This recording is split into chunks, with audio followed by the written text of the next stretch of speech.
आज हम एक ऐसे मुद्दे पर बात करेंगे जिसने इंटरनेट पर तूफान खड़ा कर दिया है। सोशल मीडिया के हर प्लेटफॉर्म पर एक वीडियो तेजी से घूम रहा है। यह वीडियो पश्चिम बंगाल के एक महत्वपूर्ण कार्यक्रम का बताया जा रहा है। मंच पर देश के प्रधानमंत्री नरेंद्र मोदी मौजूद थे। मंच खचाखच भरा हुआ था और सुरक्षा के कड़े इंतजाम थे। वहां बीजेपी के कई दिग्गज नेता और पुराने कार्यकर्ताओं भी मौजूद थे। तस्वीरें पश्चिम बंगाल के नेता शुभेंदु अधिकारी के एक कार्यक्रम की बताई जा रही है। वहां पीएम मोदी जी बीजेपी के सबसे पुराने सिपाहियों का सम्मान कर रहे थे। इन्हीं में से एक नाम था माखनलाल सरकार।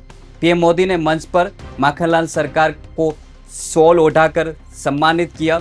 तभी वहां एक ऐसा दृश्य कैमरा में कैद हुआ जिसे किसी ने सोचा नहीं था। उस वक्त मंच पर पूर्व केंद्रीय मंत्री स्मृति ईरानी भी मौजूद थी। स्मृति ईरानी हाथ जोड़कर पीएम मोदी के पास खड़ी होकर ताली बजा रही थी। जैसे ही पीएम मोदी माखनलाल सरकार से बात करके मुड़े, स्मृति ईरानी ने उन्हें नमस्ते किया।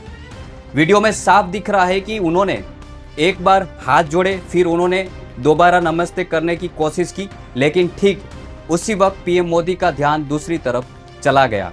पीएम मोदी पास ही खड़े सुपरस्टार मिथुन चक्रवर्ती की ओर बढ़ गए। उन्होंने मिथुन चक्रवर्ती के कंधे पर हाथ रखा और उनसे बात करने लगे। यह पूरा वाक्य चंद सेकंड का था, लेकिन कैमरे ने इसे पकड़ लिया। अब इस छोटी सी क्लिप को लेकर पूरे देश में चर्चा शुरू हो गई है। इंटरनेट पर लोग पूछ रहे हैं कि आखिर वहां क्या हुआ था। क्या प्रधानमंत्री ने सचमुच स्मृति ईरानी को नजरअंदाज कर दिया या फिर भारी शोर और भीड़ की वजह से उन्हें देख नहीं पाए। विपक्षी दल इस मौके को हाथ से जाने नहीं देना चाहते थे। उन्होंने इस वीडियो को काटकर सोशल मीडिया पर धुआंधार वायरल कर दिया।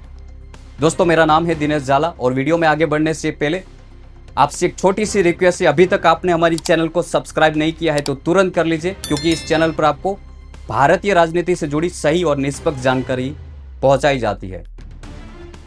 दोस्तों, लोग कह रहे हैं कि स्मृति ईरानी के चेहरे पर उस वक्त भावुकता थी। कुछ लोग इसे इग्नोर किए जाने का सबसे बड़ा सबूत मान रहे थे। वहीं समर्थकों का कहना है कि पीएम मोदी काम में व्यस्त थे। उनका ध्यान मिथुन चक्रवर्ती से कुछ जरूरी बात करने में था। मगर राजनीति में टाइमिंग और बॉडी लैंग्वेज का बड़ा महत्व होता है। यही वजह है कि इस एक नमस्ते पर अब संग्राम छिड़ गया है। विपक्ष के बड़े बड़े नेता अब स्मृति ईरानी को ट्रोल कर रहे हैं। दोस्तों, इस वीडियो के वायरल होते ही विपक्षी खेमे को जैसे एक बड़ा मुद्दा मिल गया हो वैसा लग रहा है। इंटरनेट पर प्रतिक्रियाओं की एक ऐसी बाढ़ आ गई है, हर तरफ इस पर चर्चा होने लगी है। सबसे पहले दोस्तों बात करते हैं कांग्रेस की तेज तर्रार प्रवक्ता सुप्रिया श्रीनेत की। सुप्रिया श्रीनेत ने इस वीडियो को साझा करते हुए अपनी राय रखी है। उन्होंने कहा है कि वीडियो देखकर उन्हें भी काफी अजीब लगा। स्मृति ईरानी ने एक नहीं बल्कि 2 बार प्रधानमंत्री का अभिवादन किया, लेकिन प्रधानमंत्री जी ने उनकी तरफ मुड़कर भी नहीं देखा। हालांकि सुप्रिया ने थोड़ा नरम रुख बताते हुए उन्होंने कहा, हो सकता है कि भीड़ भाड़ और शोर की वजह से प्रधानमंत्री देख नहीं पाए। लेकिन उनके इस कमेंट ने सोशल मीडिया पर चर्चा को और गर्म कर दिया है। इसके बाद आम आदमी पार्टी के नेता सौरभ भारद्वाज भी पीछे नहीं रहे। सौरभ भारद्वाज ने भी बहुत ही सीधे शब्दों में हमला बोला। उन्होंने कहा कि स्मृति ईरानी ने प्रधानमंत्री को नमस्ते किया, लेकिन उन्हें इग्नोर किया। उनका दावा था कि इस अनदेखी के बाद स्मृति ईरानी की आंखों में आंसू तक आ गए। सौरभ भारद्वाज ने इसे स्मृति ईरानी के आत्मसम्मान से जोड़कर पेश किया। यही नहीं, आरजेडी के प्रवक्ता प्रियंका भारती ने भी इस पर कड़ी टिप्पणी की है। उन्होंने बीते दिनों की याद दिलाते हुए कहा है कि क्या ये क्या हो रहा है। प्रियंका भारती का कहना था कि एक समय था जब स्मृति ईरानी मोदी कैबिनेट की सबसे ताकतवर मंत्री थी।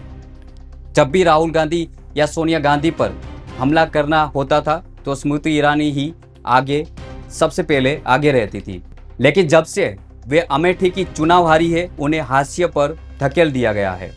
प्रियंका भारती ने तंज कसते हुए कहा है कि अब तो उन्हें नमस्ते का जवाब भी नहीं मिलता है। सोशल मीडिया पर डॉक्टर रागिनी नायक ने भी इस स्थिति का मजाक उड़ाया है। उन्होंने यहाँ तक कह दिया है कि यह वीडियो देखकर हंसी रोकना मुश्किल हो गया है। वहीं दूसरी तरफ प्रसिद्ध इतिहासकार अशोक पांडे ने भी अपनी बात रखी है। उन्होंने कहा है कि स्मृति ईरानी पूर्व केंद्रीय मंत्री रही है। इस तरह दो बार हाथ जोड़ने के बाद भी उन्हें नज़रअंदाज करना अच्छा संदेश नहीं देता है। विपक्ष नेताओं का एक ही सुर था कि स्मृति ईरानी का रखूस अब पहले जैसा नहीं रहा है। अखिलेश यादव, जो अक्सर स्मृति ईरानी पर निशान साधते रहे हैं, उन्होंने भी मौका नहीं छोड़ा। समाजवादी पार्टी के मुखिया अखिलेश यादव का कमेंट इस पूरी ट्रोलिंग में सबसे ज़्यादा चर्चा में रहा है। उन्होंने किसी से सीधे हमले के बजाय शायराना अंदाज में चुटकी ली। अखिलेश यादव ने लिखा, अच्छी तो ये बात नहीं है, नमस्ते का जवाब नहीं है। यही एक लाइन थी जिसने स्मृति ईरानी को सबसे ज़्यादा प्रभावित किया। जब चारों तरफ ट्रोलिंग होने लगी तो स्मृति ईरानी ने भी खामोश रहना ठीक नहीं समझा।